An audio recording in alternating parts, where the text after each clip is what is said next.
should we do lump sum investment or we should invest via SIPs? Hello everyone, welcome back. और आज हम discuss करते हैं एक बहुत ही कॉमन क्वेश्चन जो इन्वेस्टर्स का होता है, दैट इज कि क्या हम SIPs के थ्रू इन्वेस्ट करें मार्केट में, फंड्स में, या हम लंप सम इन्वेस्टमेंट करें। So let's dive into this topic और हम इसके आंसर को समझते हैं। तो इसका जो डायरेक्ट आंसर है वो आता है हम किस टाइप के इन्वेस्टर हैं उससे। So let's try to understand कि ये दो टाइप के इन्वेस्टर्स जो हैं वो कौन है। तो एक जो फर्स्ट इन्वेस्टर है, हम इसको कह सकते हैं इन्वेस्टर ए।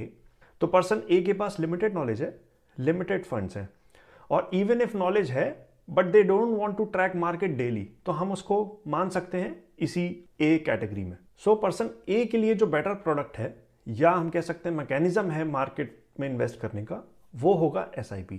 सो अगर हम इसको एक एग्जांपल से समझें तो हमारे पास एक पर्सन ए है जिनका ऑब्जेक्टिव है इस ईयर में 1,20,000 इन्वेस्ट करना, and they choose to go via SIP method. So that means वो 10,000 पर मंथ कोई भी फंड्स में इन्वेस्ट करेगा, right. It could be one fund of 10,000 और मल्टीपल फंड्स। अब हम देखते हैं सेकेंड टाइप का investor, we can call that investor B. तो पर्सन बी के पास एक्सपीरियंस भी है, नॉलेज भी है, and at the same time capital भी है इन्वेस्ट करने के लिए लंप सम में। So instead of doing monthly installments, जो इन्वेस्टर बी है they will do lump sum investments depending on the events and news in the market. For example, investor B also has 1,20,000 to invest in the entire year, and then they see, okay, first 3 months nothing happens, but fourth month में market becomes volatile due to some war indication. Global markets unstable होते हैं, there is a possibility of a war and markets take a correction. So इस moment पे जो investor B है, they will introduce their first tranche into the market, for example say 30,000, and that's how investor B takes their position. Similarly, 3-4 महीने बाद again there is another event that we can say is linked to elections. So it could be the elections in India or elections in US. Now we know that in elections का stock market पे impact होता है, and investor B understand this impact. Then again they insert their second tranche of 30,000, 40,000, whatever, and take position again. And again, at the end of the year, there is again some event. It could be due to a Fed rate hike or rate cut, right? Because the markets are anticipating rate cut now.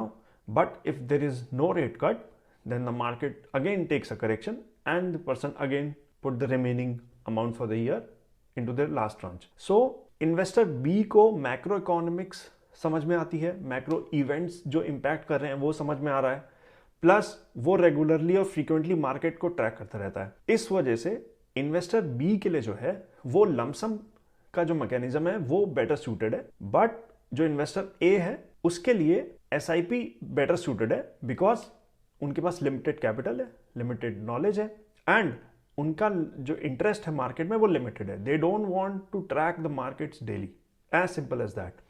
But इसका मतलब ये नहीं है कि lump sum वाला हमेशा lump sum investment ही करेगा और सिप वाला कभी लमसम इन्वेस्टमेंट नहीं कर सकता, राइट। अगर इन्वेस्टर ए ने over the years experience gain कर लिया है, इंटरेस्ट भी है, then they can continue their SIPs that they have built, and जो नेक्स्ट मनी है और जो एक्स्ट्रा मनी है they can invest into the market via lump sum, और they can of course increase their initial SIP amounts. तो now अगर हम advantage को देखें सिप के और लमसम के, तो सिप में the first one is of course the discipline. You are making a habit of being in the market, being into the game, and creating your investing habit.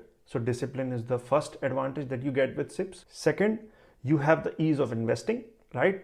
Your first time effort to automate your SIP is done. Now you don't need to do anything.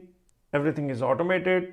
You are not tracking anything. You are not monitoring. So you are saving your time. And third, you have low exposure, low risk. And if there is an emergency, you can choose to pause the SIP or stop the SIP and not further invest and use the money the way you want to, and then further come back into the market again.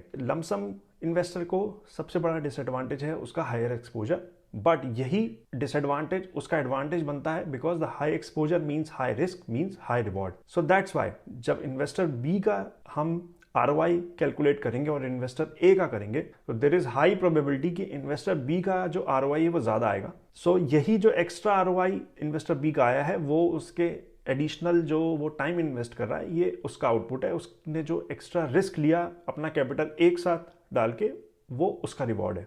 So choose the investor type that you are and accordingly go with the product, either SIP, either lump sum. So that's it for today's video. In one of the other video, we can of course include कि हम किस type के funds ले सकते हैं, कौन से funds ले सकते हैं, कैसे हम इन फंड्स को सिलेक्ट करेंगे। So that's a topic for another day. Thank you for watching. Bye bye.